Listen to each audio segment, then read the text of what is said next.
Hello. In this lecture, I will say a few words of introduction to virtue ethics, according to Aristotle. Virtue ethics is one broad approach to ethics. It's comparable to duty-based ethics, or deontology, which we've studied, and we used Kant as our example. It also compares to ends-based, or consequentialist, or utilitarian ethics, and we used John Stuart Mill as our example. So returning to virtue ethics, despite that it's in some ways attempting to answer the same question, which is basically how do we know what is right, and how do we do the right thing? Despite obvious similarities in the sense that it's attempting to formulate a theory of ethics, there are also important differences, and I hope that with this video that those similarities and also those differences will be a little bit clearer. I think it's notable that when we study Aristotle, well, it's clear that with Immanuel Kant and John Stuart Mill, these folks lived quite a long time ago, but comparatively not that long ago, because they were living in the 18th and the 19th centuries. When we think about Aristotle, we have to go back to the 4th century BC. So this is considerably over 2,000 years ago. Nevertheless, we're still studying Aristotle, and I think the fact that we're studying him, it's a testament to the value of his philosophical offerings. And so I also hope that with this video, some of the value of Aristotle's teachings will be a little bit clearer. Before I go into any of the particulars of virtue ethics according to Aristotle, I think it bears emphasis, and I just want to recapitulate a kind of fundamental aspect of studying ethics itself in the first place. And that is kind of to differentiate it from most of the other subjects that we will study. If we study biology or economics, for instance, we're studying objects that are, they're related to us, certainly. They relate to our lives, but they're not identical with our lives. They're objects that are in some way separate from us. When we study ethics, it's very different. In some ways, we become our own objects. It's as though we turn our inquiry back upon ourselves. In some way, we become our lives become our own laboratories, and in fact our own specimens, right, for inquiry. Aristotle's, I think this points to a very important difference between virtue ethics, for example, especially the way that Aristotle sets it forth. A very important difference between virtue ethics and the other theories that we've studied until now. It's because in some way virtue ethics takes very seriously this idea that we become our own objects. One thing that is we maybe sort of sensed as almost a deficiency in the other two theories that we've studied till now is the fact that despite that they do their best to tell us what is the right thing to do in a given circumstance, and again, each of them answers that question in a little bit different way. And so, for example, for a deontological ethic, something to do the right thing means to act in sort of with fidelity to a certain set of duties, right, or principles. If we think about utilitarianism, it means acting in a way that the consequences of your actions will have a positive effect on net happiness. Now, this can be useful to help us sort of resolve conflicts when maybe we don't know what the right thing to do is. That being said, I think I'm not alone in noticing that often my real ethical dilemmas, they don't exactly arise because I don't know what the right thing to do is. Some of them do, but others arise not because I don't know what the right thing to do is, but rather because for some reason I don't do it.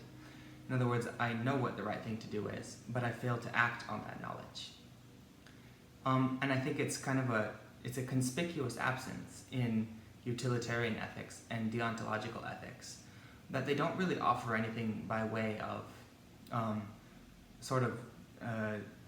educating ourselves, self-educating, to make us become more disposed to act ethically. And I think virtue ethics is it's a corrective in some way, in that it helps to it can help fill something that is missing from those other two theories, and it's precisely because it emphasizes the fact that that we ourselves are in some way the center of the study of ethics. Aristotle is very animate about this. He says ethics cannot be a purely theoretical subject, and he compares somebody who treats ethics as a theoretical subject, which arguably is the way that Immanuel Kant and John Stuart Mill do.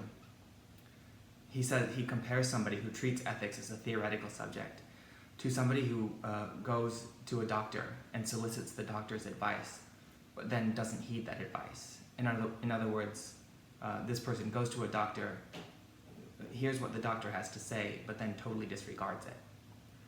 Aristotle thinks that, by analogy, someone who treats ethics as a theoretical subject and not something to live, not a way of life, this person is acting in an analogous way to the one who ignores the doctor's advice. And so clearly, with that analogy, Aristotle is he's demonstrating clear continuity with his teacher, Plato, who has the idea that really the most important thing is some kind of cultivation and perfection of our own souls, and to do the wrong thing, to act immorally or unethically, it tarnishes our souls. And this might sound like, to some people, this might sound like a strange way of thinking, but I think it's actually quite intuitive. We know that if we think of our lives, we're basically we're writing the story of our lives. We're sort of writing our autobiographies with everything that we do, every deed that we perform, every word that we speak, and it's clear that that there are gradients of value amongst those deeds and amongst those speech acts, and in some way it's clear that when we act immorally, we're somehow diminishing the value and the dignity of our own lives. Aristotle takes that very seriously. So for Aristotle, the idea of ethics it's inextricable from the agent who is the subject of who's performing those ethics, right? And so when we think about utilitarian ethics, our emphasis is on the consequence of actions. The consequence of actions. When we think about Kantian ethics, our emphasis is on the motive of the action. When we think about virtue ethics, it's actually, our emphasis is on the agent performing that action and the specific character traits, the specific virtues that action, that agent embodies and then expresses through his or her actions. And so again, just to recapitulate, one way of approaching ethics, which is the consequentialist way, is to emphasize the outcomes, and it's a question of payoff, and you're trying to calculate what is the best payoff for what I do. You're anticipating, or you're extrapolating from you're basically making your best estimate about what will be the outcome of a given action and which one has the highest payoff. When we think about deontological ethics, you're asking, you're basically inquiring into the motive behind your action, and you're asking whether it is in alignment, whether it is consistent with basic ethical duties. When we're thinking about ethics from a virtue ethicist standpoint, this is a question of what are the character traits that this action is expressing. And so that's kind of in some ways the very crux of virtue ethics, is that it focuses on this kind of sculpting or development of character, right? And so it's agent-centered. It's centered on the actor, and not on the action, and not on the outcome of the action. Right? And so in some ways, one way to picture this is that the movement that we're going back in time, in the sense that John Stuart Mill is the latest. Immanuel Kant was writing before John Stuart Mill. Aristotle is writing considerably before both of them. We're going back in time through these three philosophers, but we're also going upstream in the sense of causality. Imagine causation. Causality is like a stream flowing downwards, and in some way we're climbing up, closer to the source of that causality. Aristotle for him, the idea of, it's absolutely essential to Aristotle's view of ethics that it's never purely something that we speculate about. It's something that we live. And Aristotle thinks of it as a sort of education. And he actually, in one of his most famous works, the Nicomachean Ethics, and that's the one from which you read excerpts for this week, he quotes his teacher, and he says, basically the goal of ethics is, he says, as Plato taught, the goal of ethics is to make ourselves so that we delight and we are upset, so that we delight in the right things and that we're upset by the right things. He says that's the goal of ethics. So in some way it's a training in a kind of moral taste, and so that we have a kind of intuitive sense for what is virtuous and what is vicious. That's one sort of very fundamental aspect of virtue ethics. And I guess, in fact, in some ways that is the essence of virtue ethics. And what I will do now is kind of mention two very important branches from that foundation. And so I've given the trunk and the roots of virtue ethics. And now I'm just going to emphasize two different branches of it in some sense. One of them is the notion of basically how to cultivate these positive character traits. And Aristotle, he observes this, I think, it's in some ways it's so simple that we tend to ignore it, but we ignore it at the expense of effectiveness of our ethical theories. And that's specifically, he notices that the more often we act in a certain way, the more likely we are to continue acting in that way. And so he introduces this with the term in Greek, exis. It means something like habit or proclivity. And so for Aristotle, the idea is, well, we are creatures of habit, and we know that. And for Aristotle, his idea is we should take advantage of that when we're trying to develop ourselves to be ethical beings. And so Aristotle emphasizes that the way to cultivate virtuous habits is to practice those habits. And the more you practice those habits, the more you are developing yourself and basically sculpting yourself and forming yourself into an ethical human being. These habits they're traits of character, and so Aristotle's idea is, of course, that we should cultivate virtuous traits of character and try to desist from vicious traits of character. And so this brings me to the second branch that I mentioned, and this is again, I think, such a useful. We can think of these ideas, especially from Aristotle. They're like tools for thinking about things, and they're so useful in that respect. So the first one is the notion of habit, and we know that practice makes perfect. Right? And so we can take advantage of that knowledge and apply that knowledge. Right? The second thing that I think is just immensely useful is Aristotle's conception of how virtue relates to vice. And we are tempted to basically think in terms of binary opposites or dualities. And so we think like virtue on one side, vice on the other side. Good on the one side, bad on the other side. Aristotle offers a different picture, a different way to visualize this. And he says rather that the virtue is always some kind of mean between two extremes. So in fact, vices always come in pairs. And the virtue is a way that in some ways finds an equilibrium without falling into excess or deficiency. In just the same way as when he stresses the importance of habit, it's tempting to discount it and disregard it. And precisely because it sounds so simple and so straightforward. And this might be the same thing. And in some ways it's self-evident. We think like, well, of course, too much is not a good thing, and neither is too little. We get a sense that though in some way we use those words without really taking into account the implications of them, and you get a sense reading Aristotle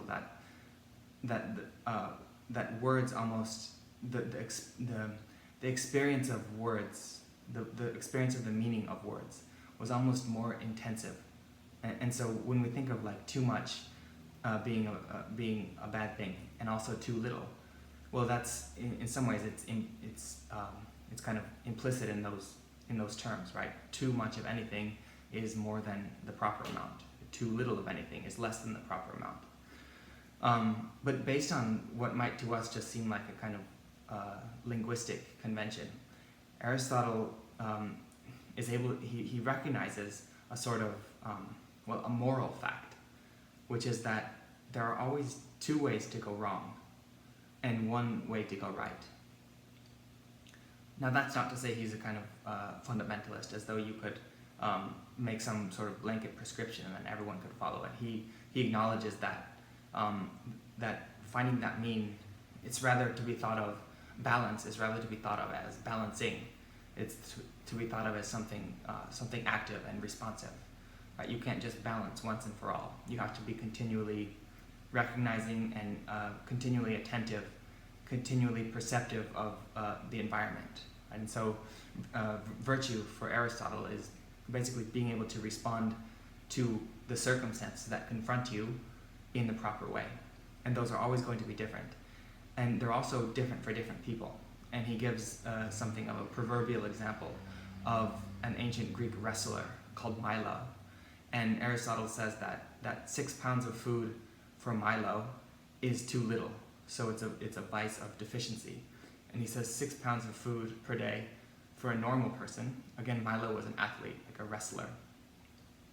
For a normal person, 6 pounds is too much. And so he says, again, it's not a question of making a generic prescription that everyone should follow, but it's rather a question of being attentive and discovering that golden mean in those specific circumstances. This probably the most famous example that Aristotle gives to illustrate his notion of the golden mean, or the aurum mediocritas is how it's translated in Latin, golden mean, the golden middle. Probably the most famous example that Aristotle gives is the virtue of courage. And he says that we will immediately contrast courage to cowardice, right? And so we've set up a binary. But he says that's not a comprehensive picture. If we want a comprehensive picture, we have to think of courage as a mean between two extremes. And so cowardice is the deficiency of courage. But he says something like brashness or rashness or recklessness.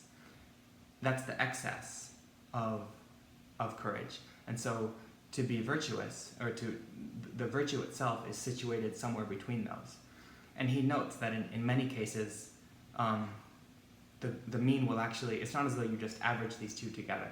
It's not a mathematical mean, exactly. And he notices that in some way the virtue in this case is much closer to the extreme of excess. Like it's to be rash and brazen and reckless, this is actually closer to being courageous than it is to be a coward. So cowardice is further from courage than rashness is. Again, it almost follows straightforwardly from the meanings of those words. We could, if we didn't have, Aristotle notices this too. He says, like, many of these virtues and their excesses and deficiencies, we just don't have words for them in our language.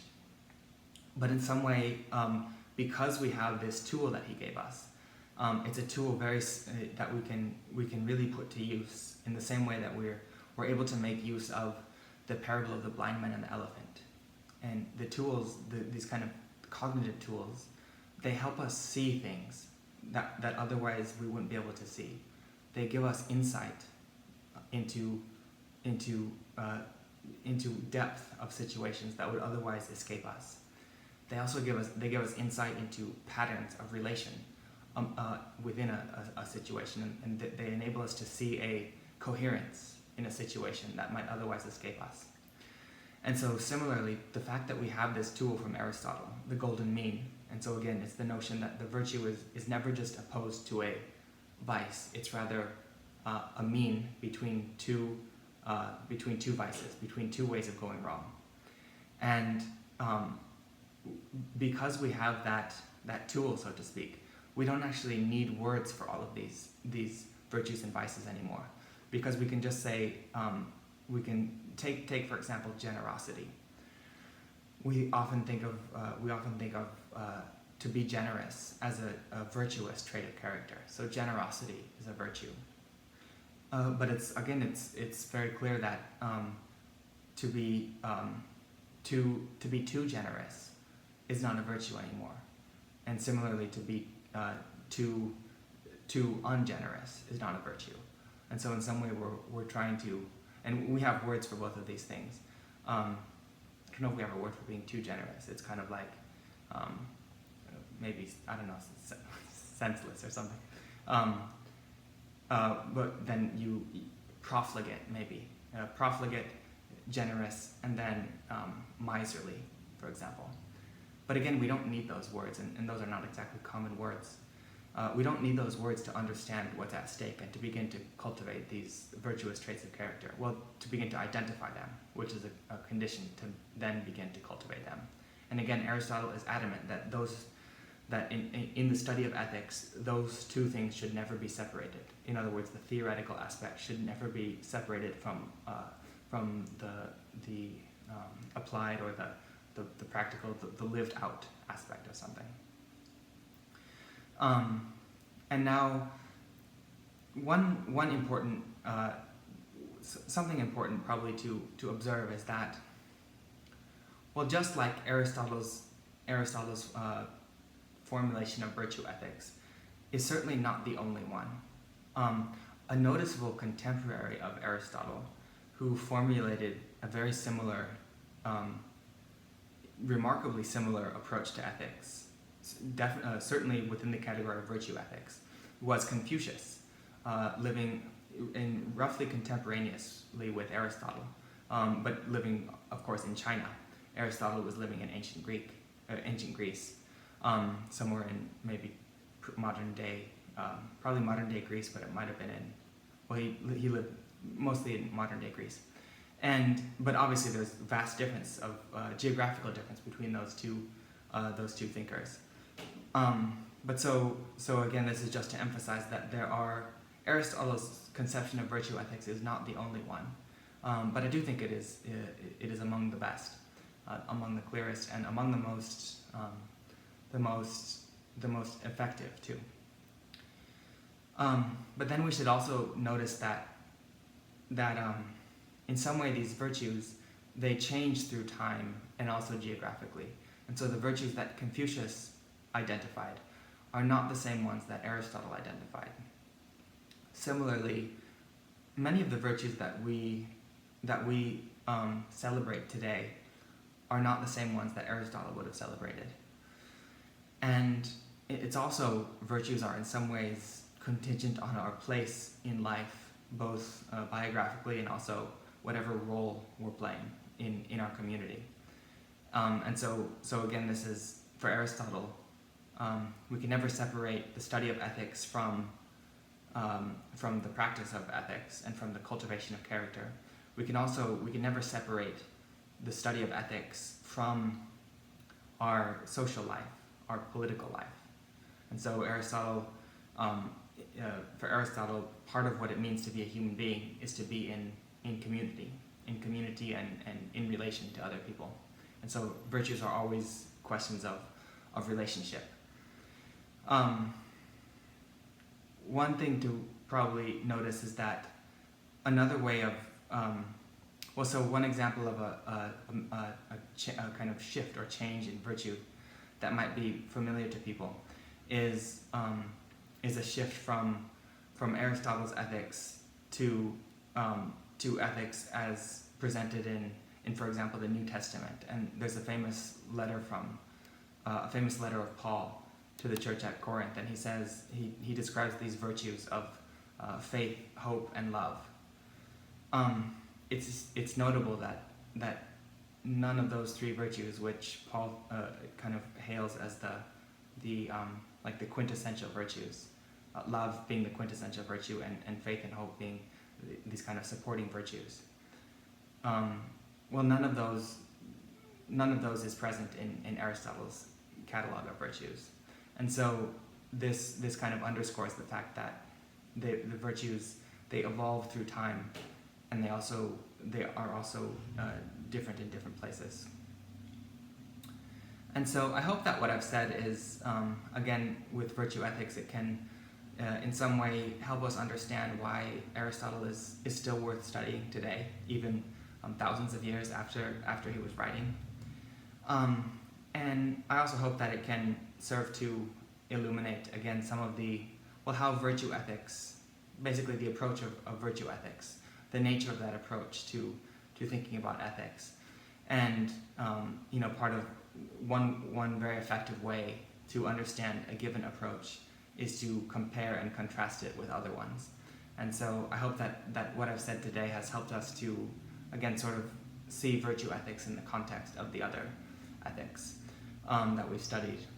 We can see, for example, so Aristotle's ethics is, again, it emphasizes the agent or the actor. Kantian ethics emphasizes the sort of obligation or the conformity, the consistency of our actions. So it's focused on the actions, and they have to line up with some set of laws. Kant derives his laws from reason. That's not the only place to derive laws from. We can think of there's a very analogous example if we think of the sort of virtue as described in the New Testament by St. Paul and also by Jesus.